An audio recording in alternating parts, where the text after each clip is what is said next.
you wanna go, a trip we're gonna make. We can travel to a farm and see the farmer plow. Help to feed the horses, maybe even milk a cow. Let's take a trip is fun to take. Goes all around us there. Hi, I'm Sonny Fox, and these are my friends. This is Pud. Hello. And this is Ginger. Hello. And Pud and Ginger, you know, we're kind of making history today because I think this is the first time that television cameras have ever come down into a tunnel under construction, and we're doing a live program right from in the middle of the construction of the third tube of the Lincoln Tunnel. Now, as the other two tubes do, this one runs between New York and New Jersey under the Hudson River. Now, at this point, the Hudson River is about a mile wide, and there it runs from the west shore of Manhattan.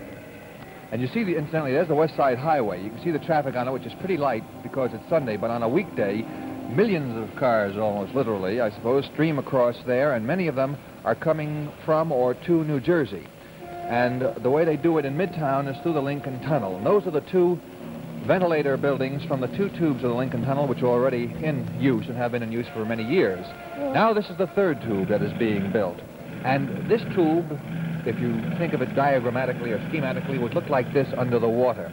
It goes down through, not the water. See, the black is the water. The white is the riverbed under the water. It's got mud, silt, and everything, and it runs right through that. Well, how deep are we?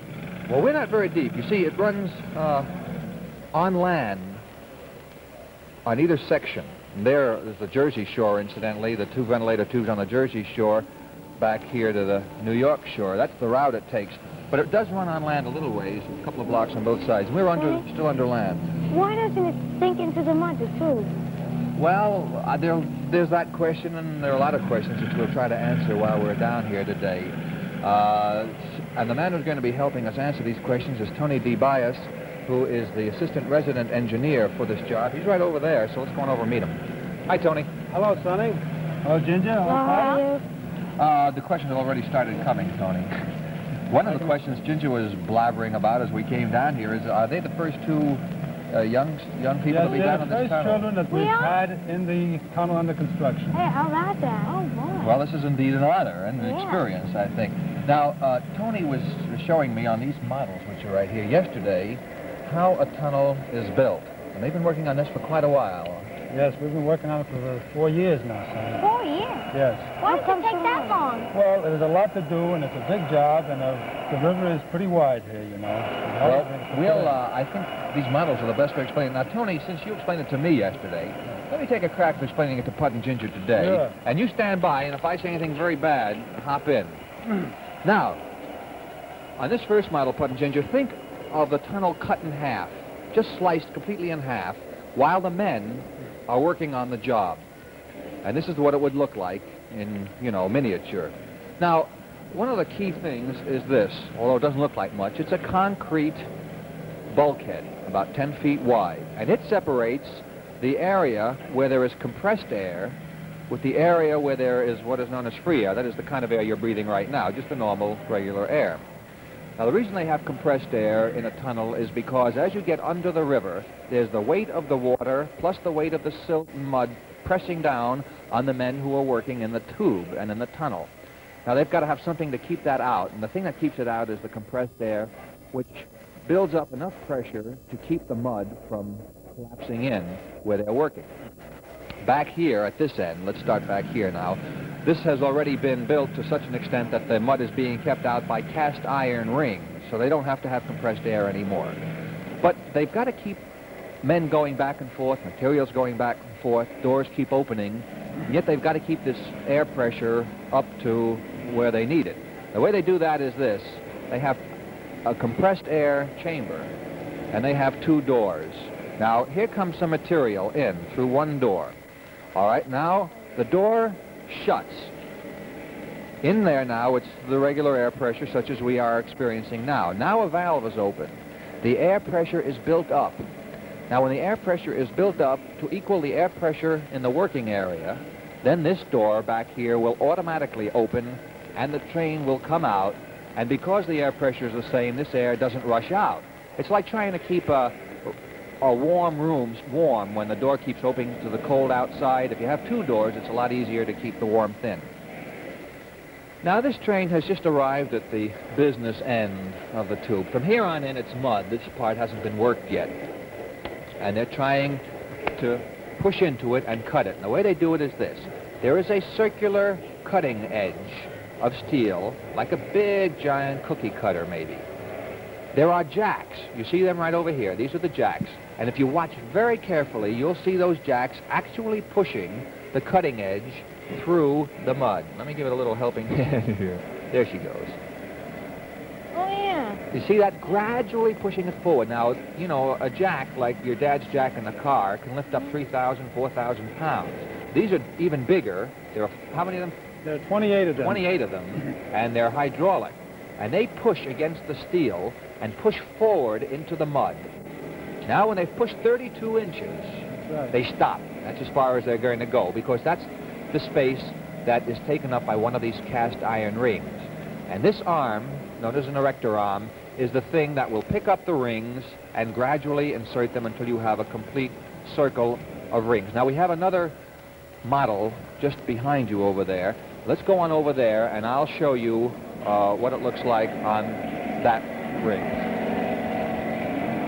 Of course, in the tunnel, there are thousands of rings. How many of these rings are there? There are 2,031, Sonny. And you see in the tunnel, you will see in the tunnel, that they're one after the other. Looks like a giant waffle griddle, I think, is about the only thing I can think of when I look at it. All right, well, over here, Putt and Ginger, you've been looking at first at a cross-section. Now you're looking behind it, at the shield itself. Here are all the knobs and pipes, the controls of the shield. Here are your jacks. They have pushed 32 inches now. They've pushed through the mud another 32 inches, and we're ready now to put in another cast iron ring. How do we do it? We take two of these jacks and push them forward. Now, there's still 20 other jacks holding your shield forward. This arm takes one of these sections off a car, one of those railroad cars we saw coming in, and inserts it here. Then the jacks are brought forward to hold it in place. I hope they do better than I'm doing. There. All right. Let's put it down there. Now you've got one in position. Then you take two more and push them back. Take another one up. Put another one in position. Each time you do that, you're bolting one section to the last section that was in. This is the way it goes until you have 14 ton-and-a-half sections making one big cast iron circle. Then you're ready to push forward on the new circle, another 32 inches, and that's the way the tunnel gets built, 32 inches at a time until you've got a mile. And that's why it took 4 years to get as far as they've gotten. Well, Tony, any questions? Yeah, how long does it take to push the rings in and finish that whole job there? For one cycle, Putt, it takes about 2 hours. 2 hours for 32 inches? For 32 inches. Yeah. There you go. If you look deep, way down there, Putt and Ginger, you can see the end of the job, because ring 2031, you were telling me, is right, here right at the New York end. At the New York end, Sonny. Now, Putt and Ginger, tunnels, of course, play a pretty big part in the life of New York, because Manhattan is an island. And the only ways you have of leaving or coming to Manhattan is through the tunnels or over the bridges. There are a number of bridges. There's one bridge that crosses the Hudson in New York, and, well, 4 tunnels now, 2 Holland tunnels and 2 Lincoln tunnels, and and now a third Lincoln tunnel. That'll make 5 tubes. 5 tubes altogether. How many cars are carried now by the Lincoln Tunnel? How many cars There are will be about carried? 20 million cars a year carried by the Lincoln Tunnel now. And this will make it what? This will bring it up to about 30. 30 million, wow. So tunnels play a pretty big part in the life of our country, and especially, of course, of New York. You see, in New Jersey, Putt and Ginger, live a lot of the people who work on this island. Is that the river coming in down there? No, that's just some leakage coming through the rock, and because these rings haven't been caulked yet. Oh, I see. See, that's what those men are doing, Ginger. They're looking at the caulk joints to make sure that it's sealed properly and to keep the water out. Each one of those joints has to be caulked with lead. And this hasn't quite been completed at this end as yet, and that's why we have a little water coming in. Yeah, well, I'm glad I know it's not the river leaking in. No, it's not the river. And Putt and Ginger, you see here are these cast iron circles, that I was showing you in miniature just a little while ago. Now, you said, Tony, that we would be able to go right down into the tunnel and finally end up at the other end. Yes, we will. There are some men working down there, working on the alignment, which I'd like you to see, and we can go right down in there now. Where are they working? Whereabouts are they working, Frank, on the alignment? I bring 1870. That means it's about 160 rings from here. Ah, all right. Well, now it's pretty wet. Yes, I think you better wear your raincoat. Okay, fine. Now, we'll go on up there to ring 1870 where the men are sighting down the center of the ring.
Well, we've come a long way, Tony. Are we now under the river? Yes, we are now under the river properly. That is, in the bed of the river.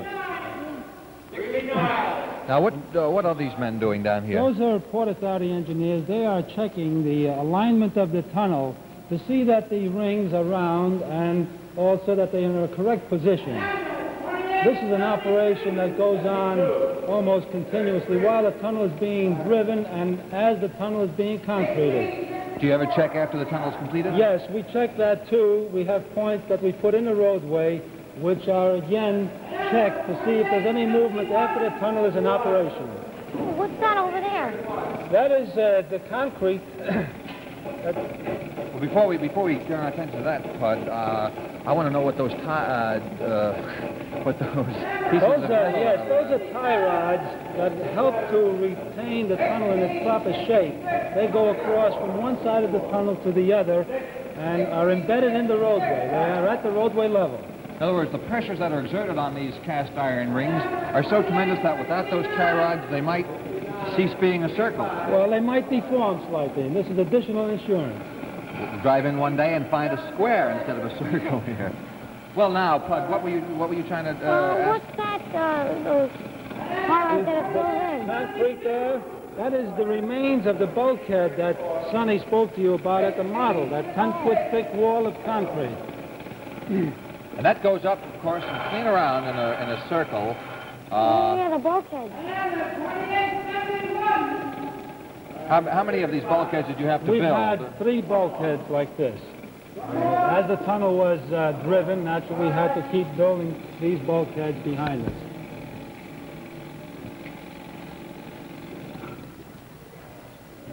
Now, Pud and Ginger, we're really up close here, where we can get a good look at the shell of the tunnel. That's what this is, isn't it? That's it's what not it is. the It's tunnel a lining. completed. It's the It's lining. a lining. But between here and outside, between the mud and the river and us, is the steel. Just only. the cast iron. That's Let's right. go on over and take a closer look at it, Pud and Ginger, and you can see some of the strength and thickness of the material used here. You see those nuts and bolts? Yeah. Those are pretty big, aren't Here's they? one that's off. Well, wait a minute. Let me show you first before you do that. Give me a hand here. Thank you very much, Tony. If you think those nuts and bolts are big, well, you see this. This is... What is that? This is a wrench used to tighten the bolts.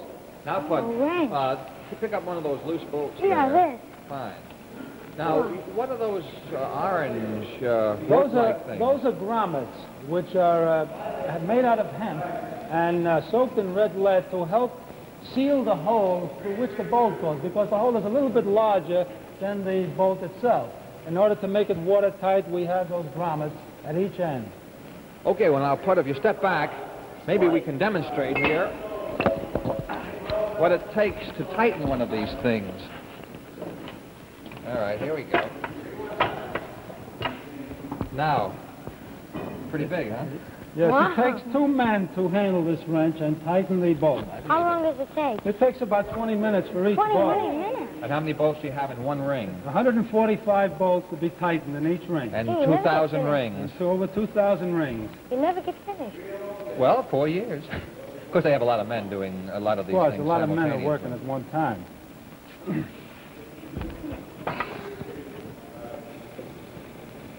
Boy. Well, Pud and Ginger, you're beginning to see, I think, that there's a lot to building a tunnel, like the Lincoln Tunnel and any of the other tunnels that the Port Authority has built around here. It takes a lot of men, too. They're all the way down the tunnel for a mile. There are men at work. Practically all of the men that work down here, Sonny, are sand hogs. Sandhog. Yes, that's right. I'd like you to meet Mr. Harry Druning, Sonny. He is the resident engineer. Harry? Hello, Ginger. Hello, Pud. Do you know where the term sandhogs came from, Harry? Well, I believe that the term sandhog originated when they were sinking the foundations for the Brooklyn Bridge. There they encountered quite a bit of sand, and just as a general term, they called themselves Of sandhogs. course, they ate it up. They did. They ate up the sand, all right. Well, what about sandhogs? Do they have any particular superstitions, for instance? Well, they have a couple. Now, for instance, Ginger here is quite lucky that she's here today. How old are you, Ginger? 11. Well, now, you see, if you were older, you may not have come into the tunnel. Why? Because one of the superstitions that the sandhogs that built this tunnel have is that no women can come into the tunnel. It's bad luck. Pretty good idea. Pretty good idea, Pud. What else? Do you have any Well, other? they have another superstition that it's very disastrous to whistle in a tunnel. Whistle? Oh, I can Now, Well, I don't know. Do you think Pud ought to try it? well, if he wants to defy tradition, he might try it. Well, didn't fall down, so I guess we built it pretty good, Pud. What was the source of that superstition, do you think? Well, I believe that that one is quite ancient, and that the vibrations from the whistle caused collapses in the old days when they didn't know how to shore up the tunnels properly and men were hurt. There's another portion of it in the compressed air, however, that it's impossible to whistle while you're in compressed air. How come? That's right. The pressure of the air somehow affects the vocal cords in your lips and you just can't whistle. I guess because you can't push against the air because it is so much pressure per square inch. Well, that could be. Well, Harry, I know you've got a lot of things still to be done in the tunnel here, so we'll let you go on. Thanks for stopping by. You're quite welcome. Goodbye. Thank you. Tony, as we mentioned, this is just the shell. That's right. What still remains to be done before the first car can tootle its way through here? Well, after the caulking that we saw at the other end, we have the concreting operation, which consists of lining the entire tunnel in concrete, building the roadway and the ceiling. And the concrete has already been started, as you can see down below. Now, this looks like a lot bigger tunnel than you're used to driving sure does. through. Yeah. They don't use that whole area. No, the bottom portion is the fresh air duct. The upper portion will be the exhaust air duct and the roadway portion in between. Well, Tony, can we start now on the way back on that train you said you would have for us? we have a train ready for you over here that we can take a ride on and see the concreting operation. Okay, button up now. Here we go.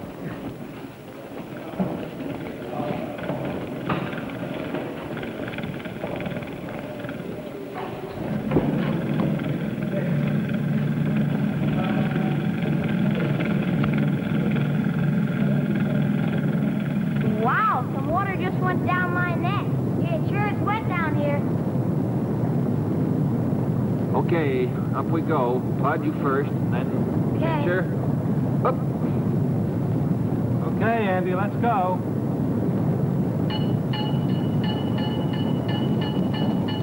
Look out for the men, Andy.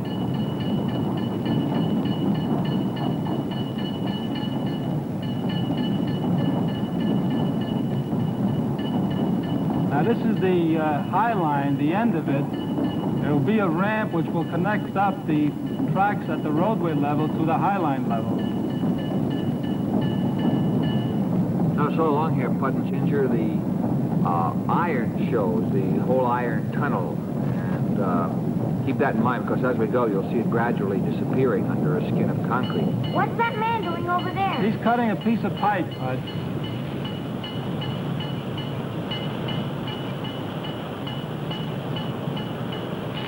Does it take long? No, he's almost finished with it. There are all kinds of activity going on in different sections of the tunnel, you know. Well, what are the men doing up there? Yeah, right up there above us, Craig. They're putting in the upper tie rod anchorages. Those go into the iron and hold the tie rods which go across the tunnel and help to hold the shape of the tunnel. Oh, there's the bolt line that we saw at the construction company.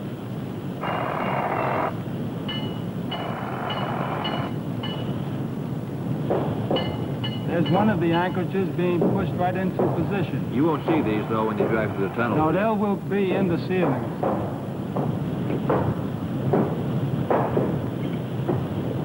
Well, that's good to have these things here, Pud and Ginger. Otherwise, you might drive another 32 Lincoln Tunnel someday and find it's a square. These men are cleaning the iron just ahead of the lower sidewall form. There is the form. We're coming to it. Doc, watch out. Low bridge. Pud and Ginger, you have the advantage. You don't have to duck so far.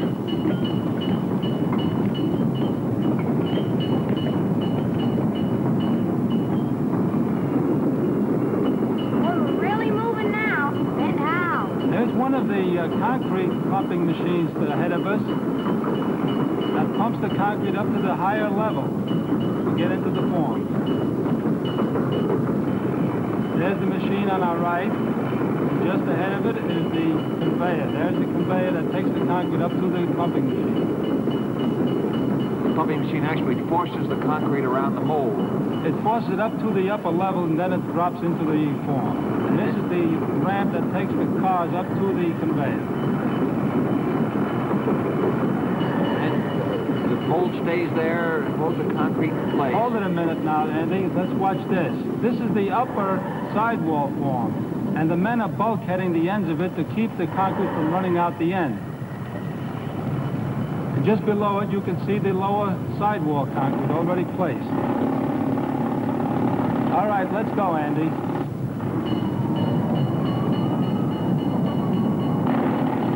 These cars on the right are the agitator cars that take the concrete to the What's that form. man waving at us for? There's probably something up ahead that he wants to slow down for. Probably as fast as we'll go when we try to go through in our cars during rush hour. Oh, no, we'll go much faster than this when the third tube is open. Oh, there's another train. Yeah, there it comes. That's probably what was holding us up, huh? That's right, sir.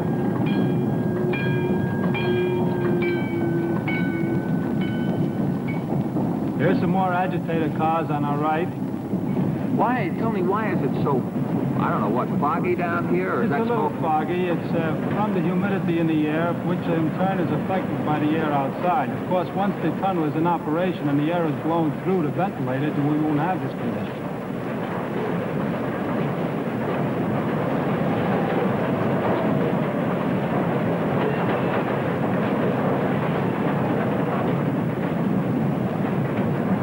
This is the arch form that we're coming to.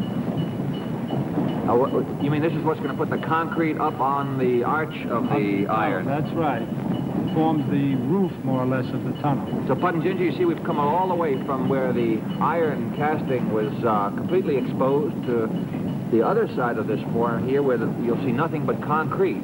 It's all gotten this outer skin of concrete now, which covers it up. I guess this is probably coming to about the end of our trip now, aren't we? Yeah, this is another pumping machine for pumping concrete to the arch form. All right, Andy, slow down.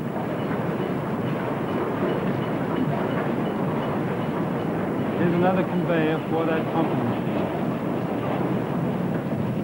I guess it's the end of the line. We all get off here.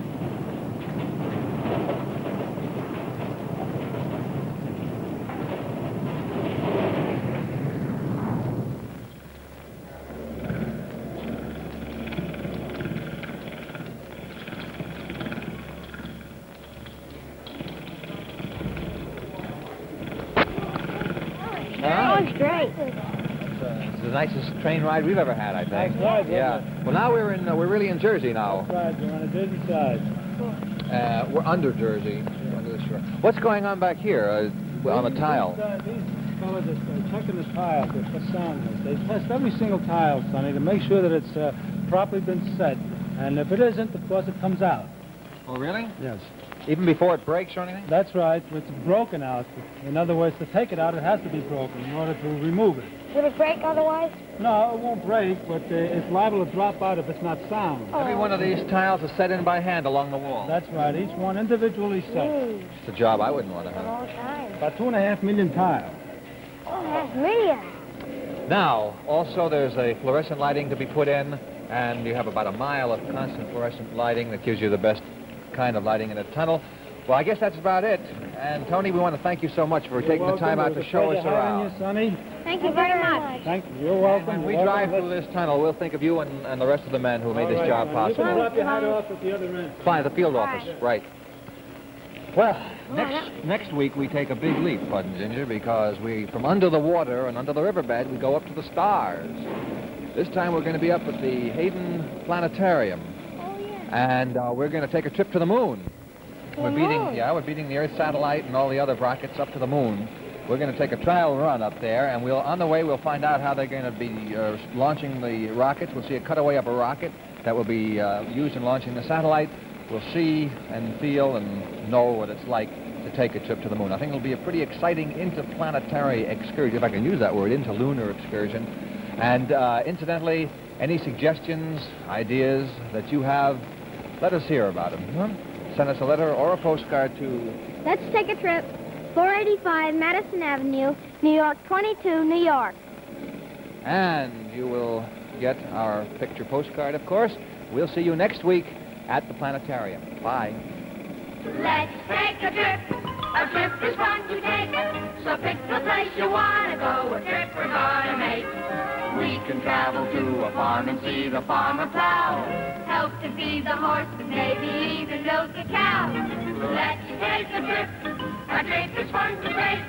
'Cause all around us there are things to see. So take the time to take a trip in your... Let's Take a Trip came to you on film today from a lengthy principality of the Port of New York Authority, 75 feet beneath the surface of the Hudson River. Tonight you have a date with Lassie. And what an adventurous fish story Lassie has for this evening, when the lake on the Miller farm is stocked with fish to save them from drought. Well, it's worse than drought on tonight's Jack Benny show. Thieves make off with Jack's beloved Maxwell. The whole Benny gang gets in on the search, whose conclusion you won't want to miss for $1 million. It happens on the Jack Benny Show tonight on CBS television. Later today on most of these same stations, the Israeli ambassador to the United States, Abba Eban, faces the nation. This is Mr. Eban's first nationwide appearance since the start of the Middle East flare-up. Meet him on Face the Nation today.